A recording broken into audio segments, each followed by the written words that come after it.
तो hello and welcome to Path Finder. तो दोस्तों आज वापस एक बहुत इंपॉर्टेंट टॉपिक आपके सामने लेके हम आए हैं। तो आपको जैसा मालूम है एमएमडीआर अमेंडमेंट बिल 2021 राज्यसभा से पास हो गई है। इसको लेके माइनिंग टॉपिक काफ़ी इंपॉर्टेंट है। तो इसको हम कंप्लीट एनालिसिस करेंगे। छोटा सा वीडियो अगेन, लेकिन बहुत पावर पैक्ड वीडियो होगा। अंत तक देखिए एंड जितना भी इससे इस video this video should be sufficient कि आप मेंस में इस पर टॉपिक पे क्वेश्चन आए तो एक अच्छा आंसर आप लिख सकेंगे, जो कि हाईली रिवॉर्डिंग आपको मार्क्स भी फेच करके देगा। तो again to the point video है, अंत तक देखिए एंड इसका फायदा उठाएं। तो दोस्तों अगर आप देखें तो एमएमडीआर टॉपिक, एमएमडीआर एक्ट में जो अमेंडमेंट्स हैं वो सारे कवर होंगे। इसके बेसिस पे क्या क्या उसका सिग्निफिकेंस है, क्या क्या आउटकम है, सारी चीजें कवर होंगी। साथ साथ उसके बेसिस पे आपको एक क्वेश्चन भी मिलेगा मेंस का, प्रैक्टिस क्वेश्चन, जो कि आप लिख सकते हैं। तो इससे पहले आगे बढ़े आपको कुछ इंपॉर्टेंट बातें बता दूं। अनअकैडमी इंडिया का लार्जेस्ट लर्निंग प्लेटफॉर्म है। यहाँ पे इंडिया के बेस्ट एजुकेटर्स आपके पास अवेलेबल है। इनके द्वारा बनाया गया हजारों कोर्स है जो कि आपको अवेलेबल हो जाएगा। जो दोस्त मुझसे पहली बार जुड़ रहे हैं उनके लिए मेरा नाम किंजल चौधरी है। मैंने यूपीएससी सिविल सर्विस एग्जाम में इंटरव्यू दिया है, कई बार मेंस दिया है एंड ये मेरी प्रोफाइल है, यहाँ पर आप मुझे फॉलो कर सकते हैं। दोस्तों अनअकैडमी में अगर आप 31 मार्च तक नया सब्सक्रिप्शन लेते हैं तो आपको 3 महीना एक्स्ट्रा सब्सक्रिप्शन मिल रहा है प्लस कोर्स में, यानी 31 जुलाई तक सब्सक्रिप्शन मिलेगी गारंटीड प्रीलिम्स 2022 तक। तो अगर लेने का सोच रहे हैं तो नाउ इज द टाइम। इसके सिवा दोस्तों आप अगर देखें तो अनअकैडमी में 16,000 से भी ज्यादा कोर्सेज हैं, जो कि प्लस और आइकनिक दो प्रकार के कोर्सेज में डिवाइड होते हैं। प्लस सब्सक्रिप्शन आप देखें तो स्ट्रक्चर्ड कोर्सेज अनलिमिटेड एक्सेस इनकी मिलती है, और वहीं आइकनिक में आपको एक मेंटर भी मिलते हैं, और साथ साथ आपको मेंस आंसर राइटिंग प्रोग्राम भी मिलती है। तो जो प्लस सब्सक्रिप्शन है उसमें अगर आप KC10 कोड का इस्तेमाल करें तो आपको 10% ऑफ मिलेगा, और साथ साथ मेरी मेंटोरशिप भी मिलती है, प्लस में भी मैं एडिशनल देता हूं। इसकी कॉस्ट है 2 साल की 64,800 रुपए प्लस की, और आइकनिक की 1,04,175 रुपए है। इसके सिवा दोस्तों आप अगर देखें तो अनअकैडमी में हमने the last mile program start किया है, जो कि इंटरव्यू गाइडेंस प्रोग्राम है। वो सारे स्टूडेंट्स जो कि इंटरव्यू देने वाले हैं उनके लिए फ्री ऑफ कॉस्ट है। बहुत ही रिनाउंड हमारे इंटरव्यू पैनल है, जो कि आप देख सकते हैं स्क्रीन पर है। तो इसके सिवा दोस्तों बहुत सारे फ्री टेस्ट सीरीज हैं अनअकैडमी पाथ फाइंडर, इसको जरूर ज्वाइन करें। 13 मार्च से करंट अफेयर्स एंड जीएस दोनों हम कवर करवा रहे हैं। इसके सिवा 24 मार्च से नए बैचेस स्टार्ट हो गए, तो जरूर अनअकैडमी ज्वाइन करें, अभी टाइम सही है। इसके सिवा आप देखें तो मार्च 28 को 11 बजे सुबह अनअकैडमी कॉम्बैट होने वाली है, तो KC10 कोड से एनरोल करें। तो दोस्तों इससे पहले हम आगे बढ़े, आइए कुछ माइनिंग रिलेटेड जानकारी सबसे पहले ले लें। तो अगर आप इंडिया में देखें तो इंडिया में जो माइनिंग सेक्टर कंट्रीब्यूट करती है वो है 1.75% ऑफ द जीडीपी। वहीं अगर आप ऑस्ट्रेलिया या साउथ अफ्रीका देखें तो ये 7% ऑफ द जीडीपी है। तो हमारे मिनिस्टर का कहना था कि इंडिया के पास भी वो पोटेंशियल है 7% ऑफ जीडीपी रीच करने की, और इस वक्त हम बहुत ही अंडर परफॉर्म कर रहे हैं। नंबर 2 आप देखें तो अगर कोल की बात करें तो इंडिया के पास थर्ड लार्जेस्ट कोल है, और India domestically 1.25 lakh crore worth coal produce करती है, लेकिन हाईली इंपोर्ट डिपेंडेंट है। हमारी जो इंपोर्ट है कोल की सालाना वो 1.7 लाख करोड़ है, यानी कि जो हम प्रोड्यूस करते हैं उससे कई गुना ज्यादा हम इंपोर्ट भी करवाते हैं। तीसरा आप अगर देखें, अगर हम कोल की गोल्ड की बात करें तो हमारे पास जियोलॉजिकल सर्वे ऑफ इंडिया का कहना है कि 500 मिलियन टन ऑफ गोल्ड ओर है, और ये गोल्ड ओर की बात करें लेकिन ये पुअर क्वालिटी की है, जिसमें आप अगर देखें तो इस वजह से हम खुद यूटिलाइज नहीं कर पा रहे। हम $30 बिलियन अ ईयर का गोल्ड इंपोर्ट करते हैं, जो कि लगभग 2.2 लाख करोड़ का इक्विवेलेंट है, और अगर इसको हम पेट्रोलियम एंड गैस के इंपोर्ट्स की तुलना में कंपेयर करें तो उसकी आधी है लगभग। इसके सिवा आप देखें तो अंडर एक्सप्लोर्ड माइनिंग है इंडिया में। अगर आप एरियाज देखें तो हमने ढंग से अब तक एक्सप्लोर नहीं किए हैं, तो इसको कहते हैं ऑब्वियस जियोलॉजिकल पोटेंशियल। ये वो इलाके हैं जहां पे जियोलॉजिकली पोटेंशियल है माइंस मिनरल्स के होने की, तो वहां पे माइनिंग करनी चाहिए, आपको एक्सप्लोर करना है और जाके माइनिंग करना है। तो इंडिया में जो टोटल ऑब्वियस जियोलॉजिकल पोटेंशियल है उसका बस 10% ही अब तक एक्सप्लोर किया है, और उसमें बस 5% में ही माइनिंग हो भी रही है। वहीं अगर आप ऑस्ट्रेलिया में देखें, साउथ अफ्रीका में देखें, तो 70 to 80% of obvious geological potential क्या है, माइंड है। तो इंडिया अगेन अंडर परफॉर्म कर रहा है। तो अगेन किसको ब्लेम करोगे आप ये सारे अंडर परफॉर्मेंस के लिए? जो ऑलरेडी एग्जिस्टिंग एक्ट है उसे, तो उसमें चेंजेस लानी है। इसके सिवा आप देखें तो इंडियन माइनिंग सेक्टर में अगर हम देखें तो डायरेक्ट एम्प्लॉयमेंट 23 लाख लोगों को है, और डायरेक्ट टू इनडायरेक्ट रेशियो देखें तो 1:10 का है, यानी ओवरऑल आप लगभग उम्मीद कर सकते हो कि 2.3 करोड़ लोगों को माइनिंग सेक्टर एम्प्लॉयमेंट देती है। ये 2011-12 का फिगर है। इसके सिवा माइनिंग सेक्टर में अगर आप देखो तो इस वक्त क्या क्या प्रॉब्लम्स हैं, क्या क्या हमें चैलेंजेस फेस करने पड़ रहे हैं। तो नंबर 1, माइनिंग अगर इंडिया में देखो तो इलीगली बहुत ज्यादा होती है। अगर आप झारखंड साइड गए हैं, हजारीबाग, रांची, आप देखोगे रात के टाइम साइकिल में लोग बोरी भर के कोयला लेके जा रहे हैं। तो वो सारी माइनिंग क्या है? इलीगल माइनिंग है। तो बहुत सारी माइनिंग इंडिया में इलीगल होती है। ये देखिए रैट होल माइनिंग है, मेघालय में हो रही है। तो ये जो माइनिंग है ये सारी की सारी इलीगल है। अगर इलीगल है तो जाहिर सी बात है माइनिंग के दौरान जो इन्वायरमेंटल डैमेज हो रहा है उसको आप नहीं ध्यान दोगे। उसके लिए जो रेक्टिफिकेशन करना है, माइनिंग किया, गड्ढा किया, उसको भरा जाता है, वापस से जो लोग विस्थापित हुए उनको वापस सेटल करना है, रिहैबिलिटेट करना है, तो वो सारी चीजें नहीं होंगी। साथ साथ जो वर्कर्स के लिए जो प्रोटेक्शन होना चाहिए माइनिंग एरियाज में, कितना मास्क यूज करना है, क्या किट्स यूज करने हैं माइनिंग के लिए, वो सब आप नहीं प्रोवाइड करोगे। क्या ह्यूमन राइट्स चैलेंजेस हैं ये। यहाँ पे छोटे बच्चे काम करते हैं रैट होल माइनिंग में मेघालय में, तो ये सारी चीजों का ध्यान नहीं रखा जाएगा। तो प्रॉब्लम नंबर 1 आप देखो इस वक्त क्या है? Illegal mining. Number 2, mining sector में रेंट सीकिंग बिहेवियर है। रेंट सीकिंग बिहेवियर क्या हुआ? करप्शन को ही प्यार से कहते हैं रेंट सीकिंग, कुछ अलग नहीं है। तो आप अगर देखें तो माइनिंग से रिलेटेड जो लॉज हैं वो बहुत स्ट्रिक्ट हैं। अगर बहुत ज्यादा स्ट्रिक्ट है तो किसके हाथ में पावर आ जाती है? ब्यूरोक्रेसी। तो ब्यूरोक्रेसी क्या करती है? छोटी सी भी फॉल्ट होगी तो वो चाहे तो माइन बंद करवा सकती है। और एक माइन लगाने में सोच रहे हैं आप कितनी बड़ी मशीनरीज आती हैं, कितना दुनिया भर का खर्चा है, उसके बाद कोई आदमी वो माइन जाके लगा सकता है। उसके बाद एक दिन में एक स्ट्रोक ऑफ पेन से आप उसे बंद कर दो तो क्या होगा? ऊपर से नीचे तक रेंट सीकिंग बिहेवियर है, पैसे जगह जगह पहुंचाने पड़ते हैं। तो ये भी दूसरा चैलेंज है।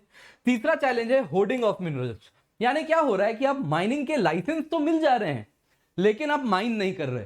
तो आप देखो 2904 माइनिंग लीजेस अब तक मिले हैं, लाइसेंस मिले हैं, उसमें 1900 यानी 2/3 माइन आप देखोगे तो वो अनयूज्ड है, उससे एक्सप्लोर करके रखा है लेकिन उससे एक्सट्रैक्शन नहीं हो रही मिनरल की। और सिर्फ प्राइवेट सेक्टर नहीं, गवर्नमेंट पीएसयूज भी इसमें रिस्पॉन्सिबल हैं। पीएसयूज की बात की जाए तो उनके पास भी 297 फंक्शनिंग लीजेस हैं, जिनमें से 199 माइंस क्या है? नॉन फंक्शनल, इनमें माइनिंग नहीं हो रही। इसके सिवा 2015 में एमएमडीआर में एक अमेंडमेंट हुआ था, mines and mineral development and regulation act में। तो उस अमेंडमेंट के बाद स्टेट्स को पावर दिया गया था माइनिंग के लीजेस को ऑक्शन करने का, माइंस को ऑक्शन करने का। तो स्टेट गवर्नमेंट्स को क्या करना चाहिए था? उनको दिया गया कि भाई आप 143 माइंस हैं उनको ऑक्शन कीजिए, लेकिन स्टेट गवर्नमेंट्स ने क्या किया? सिर्फ 2015 से अब तक 7 गवर्नमेंट्स को ऑक्शन किया। तो स्टेट गवर्नमेंट्स भी कहीं ना कहीं जिम्मेदार हैं, माइनिंग के जो माइंस हैं उनको ऑक्शन नहीं कर रहे हैं। तो आइए इन सारे प्रॉब्लम्स को समझने के बाद अब समझते हैं ये अमेंडमेंट कैसे इन सारे प्रॉब्लम्स को एड्रेस करेगी, इसको सॉल्व करेगी। तो नंबर वन अगर आप देखें तो एंड यूज ऑफ मिनरल्स पे जो रेस्ट्रिक्शंस हैं उसको रिमूव किया जाएगा। एंड यूज ऑफ मिनरल्स मतलब क्या? मतलब ये हुआ दोस्तों कि आप देख सकते हैं जैसे कोरबा रीजन है, वो कोल रिच रीजन है, तो वहां पे क्या होता है? अगर आप एल्यूमिनियम की बात करो तो किससे निकलता है? बॉक्साइट से। तो बॉक्साइट से बनता है एल्यूमिना, एल्यूमिना से बनता है एल्यूमिनियम। तो एल्यूमिना टू एल्यूमिनियम जो प्रोसेस है इसमें चाहिए होती है बिजली, इलेक्ट्रिसिटी, लो कॉस्ट बिजली चाहिए, क्योंकि क्या प्रोसेस हो रहा है? इलेक्ट्रोलिसिस। तो अगर इलेक्ट्रोलिसिस हो रही है तो बहुत ज्यादा बिजली चाहिए, लो कॉस्ट बिजली चाहिए। तो क्या किया जाता है इस रीजन में, जहां पे कोल इजीली अवेलेबल है वहां पे क्या कर दो? एल्यूमिनियम प्लांट्स लगे हुए हैं, वो क्या करते हैं? कोयले से बिजली लेंगे, बिजली बनाएंगे और उससे इलेक्ट्रोलिसिस करेंगे और एल्यूमिनियम बनाएंगे। तो यहाँ पे बहुत सारे एल्यूमिनियम रिफाइनिंग प्लांट्स हैं। ये प्लांट्स किसके आसपास हैं? कोल माइंस के आसपास हैं। क्या करते हैं ये लोग? कोल माइनिंग करते हैं और उससे पावर प्लांट से उससे बिजली बनाते हैं और उससे फाइनली क्या होती है? एल्यूमिनियम बनती है। लेकिन इन माइंस में एक एंड यूज रेस्ट्रिक्शन है। यहां से जो कोल मिल रहा है उसका उपयोग किसमें होगा? बस और बस इस एल्यूमिनियम को लिए जो बिजली चाहिए वही होगा। तो उससे क्या होगा? उसका माइन बहुत बड़ा है, उसने प्लांट लगा दी, मशीनरी लगा दी, लेकिन उसका उपयोग वो बहुत लिमिटेड कर रहा है। तो वो लिमिटेड उपयोग ना हो इसके लिए क्या किया गया है? एंड यूज रेस्ट्रिक्शन हटा दिए गए हैं। अब ऐसी कोई जरूरत नहीं है कि आपको इस प्लांट से जो कोल मिल रही है उससे बस और बस एल्यूमिनियम ही बनाने में उपयोग किया जाए उस कोल का। ऐसा कुछ नहीं है, ये रिस्ट्रिक्शन हटा दिए गए हैं। वैसे ही आप देखो अगर आयरन ओर की बात करो तो आयरन ओर के साथ साथ बहुत ज्यादा मैंगनीज भी मिलता है। अब प्रॉब्लम क्या होती है? एक मिनट। तो प्रॉब्लम अगर आप देखें तो क्या होती है? आयरन ओर के साथ मैंगनीज निकलती है, तो स्टील प्लांट है वो थोड़ी सी मैंगनीज यूज करेगी, लेकिन बाकी मैंगनीज का क्या? वो पड़ी रहती है, क्योंकि एंड यूज रिस्ट्रिक्शन है। उस इलाके से जो आयरन ओर मिल रहा है उसका उपयोग बस और बस किस में होगा? स्टील बनाने में। तो बाकी मैंगनीज देखोगे आयरन ओर्स के बाहर वहां पड़ी हुई है, पड़ के खराब हो रही है, और इंडिया क्या करता है, जिम्बाब्वे से मैंगनीज मंगवा रहा है। तो वो बहुत बड़ी दिक्कत की बात है, तो उसको भी खत्म किया जाएगा। तो आयरन माइनिंग में जो मैंगनीज प्रोड्यूस हो रही है उसको क्या किया जाएगा, कैप्टिव माइंस जो मिनरल्स हैं उनको सेल कर सकते हैं। ऐसे ही माइंस को कैप्टिव माइन कहते हैं। कैप्टिव का मतलब बंदी बनाना, यानी ये ऐसे मिनरल्स हैं जो कि बंदी हैं। किस उपयोग के लिए, इसका उपयोग बस और बस एल्यूमिनियम बनाने का बंधी है। ये कोल का उपयोग बस और बस एल्यूमिनियम बनाना है, ये कोल बंधा हुआ है एल्यूमिनियम से, तो अब वो बंदिश छोड़ दी जा रही है। तो वैसे ही कोई आयरन ओर है, आयरन के साथ साथ मैंगनीज मिला, तो मैंगनीज भी बंधी था किसमें, स्टील बनाने में। अब क्या किया गया, बोला कि ना, ये कैप्टिव मिनरल्स, कैप्टिव माइंस की अब जो मिनरल्स हैं वो मार्केट में बेचो। तो क्या रूल लाया गया है कि 50% ऑफ जो भी मिनरल प्रोड्यूस हो रही है वो अपने उपयोग के बाद जो बची हुई है उसको ओपन मार्केट में आप बेच सकते हो। तो क्या करोगे, मैंगनीज जाओगे मार्केट में जाके बेच सकोगे। तो अब क्या होगा, जो इंडिया की जो मिनरल वेल्थ है वो अच्छे से आप यूटिलाइज कर पाओगे। तीसरा, ये काफी कंटेंशियस प्रोविजन भी है, तो आपको इसको ध्यान से सुनिए। तो सेंट्रल गवर्नमेंट, आपको बताया मैंने, स्टेट गवर्नमेंट्स क्या कर रही हैं, माइनिंग के लिए वो ऑक्शन करने में रिलक्टेंट है, इजीली नहीं कर रही हैं, वो ऑक्शन नहीं कर रही हैं। तो सेंट्रल गवर्नमेंट ने क्या किया, अमेंडमेंट किया, बोला अगर स्टेट गवर्नमेंट ऑक्शन नहीं करती है with in a given time frame, तो सेंटर क्या करेगी, खुद आ जाएगी और वो ऑक्शन करके दे देगी। तो ये ऑक्शन सब सेंट्रल गवर्नमेंट करेगी, तो स्टेट गवर्नमेंट क्या है, अब माइन ऑक्शन करना चाहेगी खुद से, या फिर सेंट्रल गवर्नमेंट कर देगी, तो अपना जो वेल्थ है, मिनरल वेल्थ, वो अच्छे से यूटिलाइज हो पाएगा। कोई बंदी बना, कोई रोक के नहीं रख सकता माइनिंग प्रोसेस को, ऑक्शन प्रोसेस को। स्टेट गवर्नमेंट स्पेशली कर रहे थे, तो वो चीज अब नहीं होगी।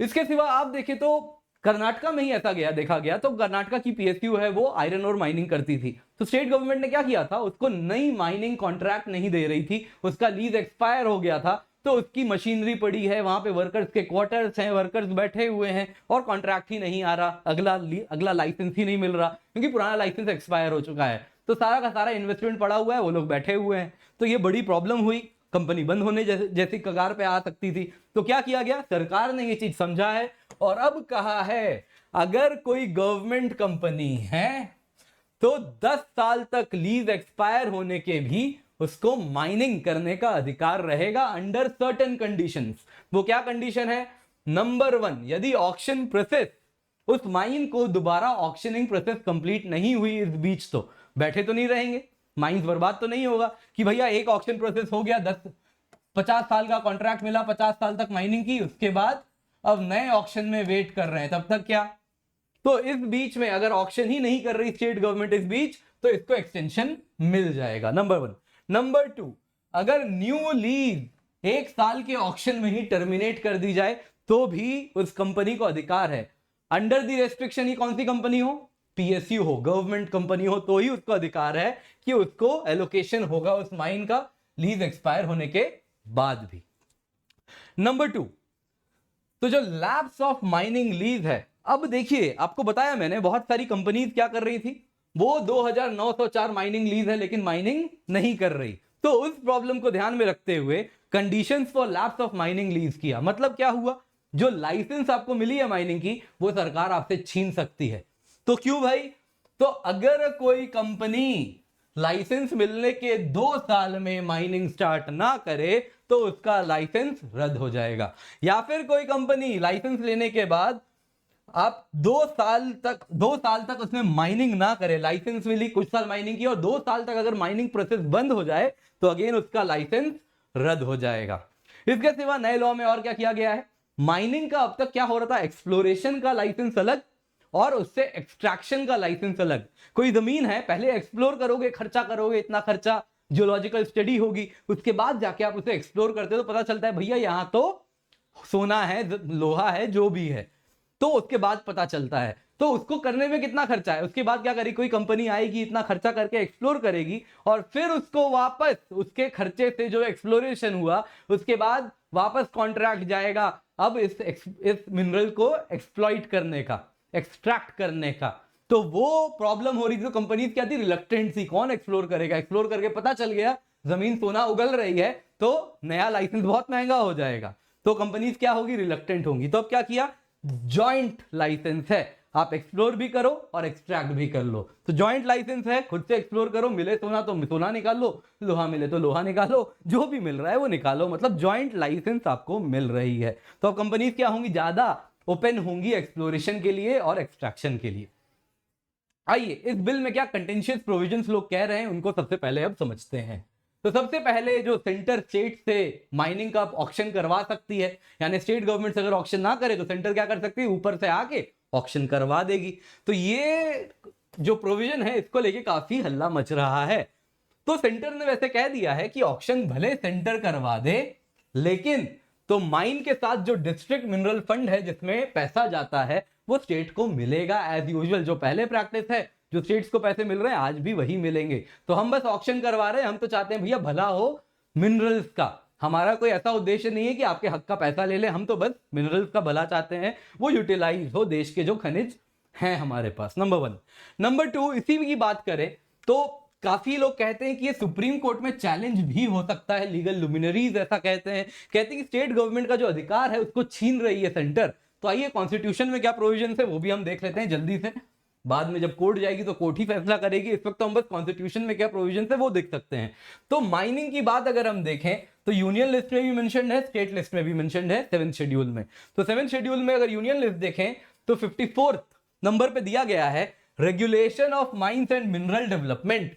तो जो भी लॉज बनाने हैं वो क्या सेंटर बना सकती है। तो यूनियन चाहे तो पार्लियामेंट के थ्रू, यानी यूनियन पार्लियामेंट वो लॉज बना सकती है और स्टेट को क्या करना होगा, मानना पड़ेगा। उसी के कंटिन्यूएशन में 23rd एंट्री स्टेट लिस्ट में है कि स्टेट भी चाहे तो लॉ बना सकती है, लेकिन subject to provisions of list 1, यानी यूनियन लिस्ट में जो कह दिया गया है, जो लॉज बन गए हैं उसको ध्यान में रख के आप लॉज बना सकते हो, अपने मन से कोई भी लॉ नहीं बना सकते। तो सेंटर को रोल दिया गया है स्टेट लिस्ट में भी जब मेंशन्ड है अंडर 23rd एंट्री, तो सेंटर की जो लॉज हैं वो प्रिवेल करेंगी। तो बाकी कोर्ट जाने जब अगर कोर्ट में जाना हुआ। इसके सिवा इसको लेके एक थोड़ा पॉलिटिकल एंगल भी है। इस वक्त जितने भी मिनरल रिच स्टेट्स हैं, फिर वो चाहे झारखंड हो, चाहे ओडिशा हो या फिर राजस्थान हो, वो नॉन सेंटर रूल्ड स्टेट्स हैं। तो क्या उनके ऊपर हस्तक्षेप होगा उनके अधिकार पे, तो वो अलग पॉलिटिकल मैटर है जो कि हमारे कंसर्न का नहीं है। तो इसका क्या क्या सिग्निफिकेंस है आइए जल्दी से देख लेते हैं। नंबर 1, ट्रांसपेरेंसी होगी। तो अब क्या होगा कि देखिए स्टेट गवर्नमेंट्स को लेके एक परसेप्शन था कि वो लोग क्या कर रहे थे कि कुछ बिडर्स को प्रेफर करते थे, उन बिडर्स को ही माइन का लाइसेंस देना है। अगर उनको माइन का लाइसेंस नहीं मिले, जब तक ना मिले तब तक डिले करो, अगर किसी और को मिल गया तो पूरी माइनिंग प्रोसेस कैंसिल कर दो। आप समझ रहे हैं मैं क्या कहना चाह रहा हूं, आई एम प्रीटी श्योर। तो उन लोगों को ही अगर लाइसेंस देना था तो इसमें क्या हो रही थी, ट्रांसपेरेंसी नहीं हो रही थी, लेकिन अब क्या है, अब ट्रांसपेरेंसी आ जाएगी। नंबर 2, तो जो कैप्टिव माइंस हैं, जैसे आपको मैंगनीज की बात कही, मैंगनीज क्या हो रही है, सड़ रही और हम जिम्बाब्वे से मैंगनीज मंगवा रहे हैं, तो वो सब क्या होगी, उसकी आउटपुट भी मार्केट पहुंचेगी, तो मैक्सिमम आउटपुट हम रीच कर पाएंगे। Number 3, ease of doing business.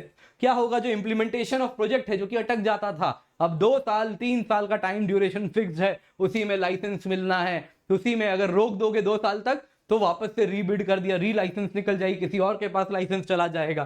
तो अब ईज ऑफ डूइंग बिजनेस भी होने वाली है, टाइम बाउंड चीजें हो रही हैं। नंबर 4, मिनरल्स का जो इंपोर्ट हो रहा है जाहिर सी बात है वो कम होगा, अब हम डोमेस्टिकली ज्यादा प्रोड्यूस कर पाएंगे तो फॉरेन एक्सचेंज भी बचेगी।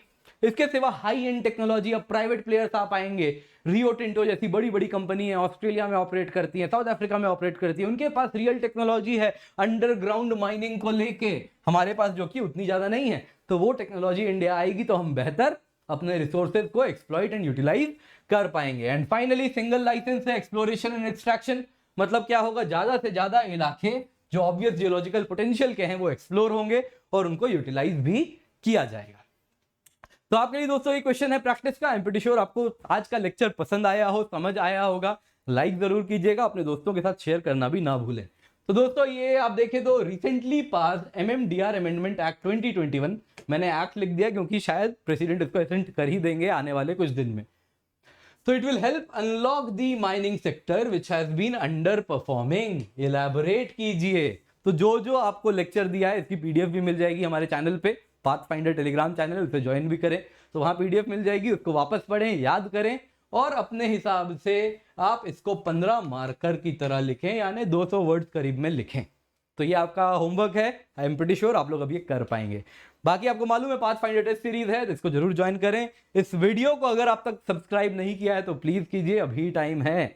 तो हम यंग चैनल हैं, हम भी आगे बढ़ना चाह रहे हैं, तो प्लीज सब्सक्राइब करें अगर कंटेंट पसंद आया हो तो। इसके सिवा दोस्तों पाथफाइंडर टेस्ट सीरीज ज्वाइन करें, KC10 कोड है। क्वालिटी कंटेंट आपको यहाँ पे हम प्रोवाइड करते रहेंगे, टेस्ट सीरीज भी मिलेगी। तो ऐसे ही क्वालिटी कंटेंट के लिए लाइक करें, सब्सक्राइब करें। जब भी अनअकैडमी पर आए यूज द कोड KC10, क्योंकि इस कोड से बेस्ट मेंटरशिप मिलती है, डायरेक्ट हैंड होल्डिंग मिलती है। आप प्लस सब्सक्रिप्शन भी लेते हैं, अगर KC10 कोड यूज करें तो बस मुझे कॉल करें, मैं आपके लिए अवेलेबल रहूंगा। आपको मेरी मेंटरशिप मिलेगी अगर आप 1 साल या उससे अधिक का प्लस सब्सक्रिप्शन लेते हैं। इसके सिवा आपको बेस्ट नोट्स मिलेंगे और जो गाइडेंस है वो सारे subjects of GS, SA and geography option को कवर करेगी मेरे द्वारा। तो thank you so much for joining, have a great day and I hope आप लोगों को ये लेक्चर पसंद आया हो। Thank you so much.